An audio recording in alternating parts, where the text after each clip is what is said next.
Verstappen wins the Canadian Grand Prix to give Red Bull their 100th victory. तो भाई Canadian grand pre हो चुकी है। ये है हमारा रेस रिव्यू मतलब रेस को रिव्यू करना। देखो इस रेस में काफी सारी इंटरेस्टिंग चीजें हुई थी, तो आज हम उनको डिस्कस करने वाले हैं। तो चलिए शुरू करते हैं। तो भाई सबसे पहले हम जरा रिजल्ट ही देख लेते हैं। तो देखो Verstappen was first, Alonso was second, Hamilton was third, Leclerc was fourth, Sainz was fifth, Perez was sixth, Albon was seventh, Ocon was eight, Stroll was ninth, Bottas was 10th। मैंने बहुत जल्दी जल्दी बोल दिया। अब तुम एक नाम इनमें से ढूंढो जो तुम्हें बहुत ज्यादा वियर्ड लग रहा है, और एक नाम ऐसा ढूंढो जो तुम्हें इसमें मिला नहीं बट वो बहुत कॉमन है। देखो जो मुझे सबसे ज्यादा वियर्ड लगा वो था Albon. Albon is in a Williams, it is currently the slowest car, और अगर वो 7th फिनिश कर सकते हैं एक विलियम्स में, और अगर पेरेज सिर्फ 6th फिनिश कर सकते हैं एक रेडबुल में, तो आप देखो गैप देख लो। अब आप उसके बाद एक और चीज़ देखनी है, जो दूसरे ड्राइवर की हम बात करते थे वो थे जॉर्ज रसल। उनका स्टार्टिंग के लैप्स में पंचर हो गया था, और उनके पंचर के बाद वो रिकवर करना शुरू किए ही थे कि उनका कोई और भी फेलियर हो गया था। उनको क्लासीफाई कर दिया but ultimately he didn't get a point. तो अल्टीमेटली जॉर्ज रसल को इस रेस से काफ़ी नुकसान हुआ। अब जरा ड्राइवर स्टैंडिंग्स भी थोड़ा सा देख लीजिए। तो देखो Verstappen is first with 195 points, Perez is second with 126 points, Alonso is third with 117 points. Alonso Perez में अब सिर्फ 9 पॉइंट्स का गैप है। Hamilton is fourth with 102 points. Hamilton और अलोंसो में सिर्फ 15 पॉइंट का गैप है। ये तीनों बहुत क्लोज है। एक डीएनएफ या फिर एक विन, और ये तीनों पूरे चेंज हो सकते हैं। मोस्ट प्रोबेबली मुझे लग रहा है कि अगली रेस में लॉन्जो वुड ओवरटेक पेरेज, मुझे ऐसा लग रहा है। आपको क्या लगता है कमेंट सेक्शन में जरूर बताना। Then Sainz is fifth with 68 points. Sainz और हैमिल्टन के बीच में हम गैप तो दे ही सकते हो कि पूरा 34 पॉइंट्स का है। उसके बाद Russell is sixth with 65 points. Russell और सेंस ने अपना पोजीशन स्विच कर लिया। उसके बाद LeClair is 7th with 54 points, stroll is 8th with 37 points, Ocon is 9th with 29 points, and गैसली is 10th with 15 points. ये थी ड्राइवर स्टैंडिंग्स। कंस्ट्रक्टर स्टैंडिंग्स में Red Bull is first with 321 points. बहुत ज़्यादा आगे निकल गई है रेडबुल। कंस्ट्रक्टर्स में तो रेडबुल को कोई भी बीट नहीं कर सकता। ड्राइवर्स में आप सिर्फ पेरेज को सोच सकते हो। Verstappen is very far away, मतलब वो अपनी अलग ही लीग में चल रहा है। Then Mercedes is second with 167 points. तो मर्सिडीज ने अभी भी रसल के डीएनएफ के बाद भी अपनी पोजीशन बचा के रखी है thanks to Hamilton. Aston Martin is third with 154 points. Ferrari is fourth with 122 points. इसके बाद की भाई स्टैंडिंग्स बहुत ज़्यादा नीचे आ गई है। जैसे आपको बताया था हास और विलियम्स का कंपटीशन ये 9th और 10th के लिए तो नहीं है, बट ये काफ़ी अच्छी पोजीशंस के लिए है। ये 8th और 9th के लिए, 9th और 10th के लिए नहीं है।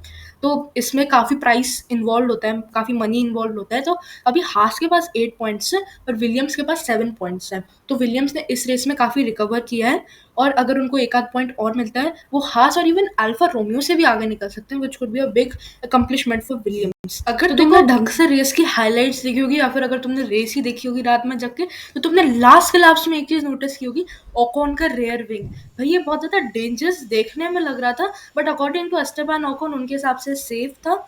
और ये कार्बन फाइबर काफ़ी स्ट्रॉन्ग मेटल होता है। बट आई फील ऐसे में अगर कोई भी आपको कुछ भी लूज दिखे तो FIA should be strict to call the car immediately in the pits. Maybe अगर वो रियर विंग उतना ज़्यादा स्ट्रॉन्ग नहीं होता, अगर वो कोई उड़ के चला जाता, मे बी किसी के हिलो में चला जाता, या फिर ट्रैक पे यूं ही पड़ा हो जाता, तो बहुत ज़्यादा क्योस हो सकती थी ट्रैक पे। तो FIA should definitely consider this, and एक रूल बनाया जाना चाहिए कि अगर आपका कोई भी पार्ट लूज है तो आपको तुरंत पिट्स में बुलाया जाना चाहिए। और अगर ऐसा रूल है भी तो they have not followed it properly. अब आता है व्हाट आई फील वीडियो का सबसे इंपॉर्टेंट पार्ट, चैनल को सब्सक्राइब करना नहीं, अगर हाँ वो भी तुम्हें करना है तो कर लो, बहुत इजी है। बट एक और इम्पॉर्टेंट पार्ट है जो है कि कौन सी टीम अभी कहाँ स्ट्रांग है। देखो टॉप 4 टीम्स को कुछ रेसेस में सेपरेट करना बिल्कुल इम्पॉसिबल होता है। जैसे मोनाको की रेस में हमने देखा बहुत ज़्यादा क्लोज था, पूरा तब तो पूरी फील्ड क्लोज थी, हमने पहली रेस में देखा। तो ऐसे में मैंने कुछ डेटा ढूंढा है बहुत सारे F1 एक्सपर्ट्स के हिसाब से, मेरे हिसाब से। देखो रेडबुल को हम इसके लिए इग्नोर कर रहे हैं because they are quick everywhere. वो straight line, low speed corner, medium speed corner, high speed corner, हर जगह फास्ट है, खासकर जहाँ डीआरएस होता है। तो रेडबुल को मैंने इग्नोर किया है। हम मेजरली फोकस करेंगे मर्सिडीज, एस्टन मार्टिन और फरारी। देखो मर्सिडीज का टायर्स बहुत बाकी टीम्स की तरह ही जल्दी से स्विच ऑन नहीं होते, मीडियम टाइम में स्विच ऑन होते हैं। तो ऐसी कोई बहुत ज़्यादा प्रॉब्लम नहीं है टायर डिग्रेडेशन की, जैसे हमने बहरीन में देखा था।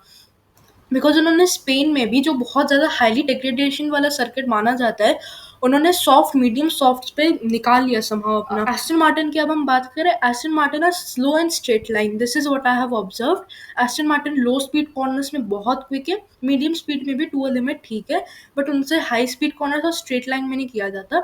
फरारी का टायर डिग्रेडेशन बहुत ज़्यादा हाई है। हमने बहरीन में देखा उन्होंने कैसे स्ट्रगल किया, हमने जेदा में देखा उन्होंने कैसे स्ट्रगल किया, हमने स्पेन में देखा उन्होंने कैसे स्ट्रगल किया। अब अगली रेसेस में ब्रिटेन भी आने वाला है। ब्रिटेन में भी काफ़ी बार हाई डिग्रेडेशन हमने देखा है। अगर तुम्हें 2020 की रेस याद हो तो उसमें तुम देख लेना, तुम यूट्यूब पे जाके देख सकते हो what a finish it was. और मर्सिडीज जहाँ मुझे लगता है स्लो है, मर्सिडीज की एक्चुअली कोई पर्टिकुलर डायरेक्शन नहीं है, they are average everywhere, but कभी कभी वो भी बहुत काम का आपको आ एक जाता fact है। पता है क्या कि कल वर्स्टापन ने अपनी विन के साथ एटन सेना का विन रिकॉर्ड मैच कर लिया है। एटन सेना, अगर तुम्हें नाम नहीं पता तो भाई तुम इसको यूट्यूब पे जाके सर्च करो। He was a legend of Formula 1। तो वर्स्टापन ने उनका रिकॉर्ड मैच कर लिया है। उसके साथ साथ अब मैं एक सेगमेंट स्टार्ट कर रहा हूँ जो है क्वेश्चन ऑफ द वीक। देखो हर हफ्ते मैं आप लोगों से एक क्वेश्चन पूछूंगा, अगर आपको इसका आंसर पता है आप इसको pravar.lidolearning.101@gmail.com पे मेल करो, और अगर आपका आंसर सही होगा आप इस वीडियो पे फीचर हो सकते हो। देखो इस क्वेश्चन का आंसर तुम्हें बेसिक नॉलेज में भी होना चाहिए, बिकॉज ये जीके वगैरह में आ सकता है।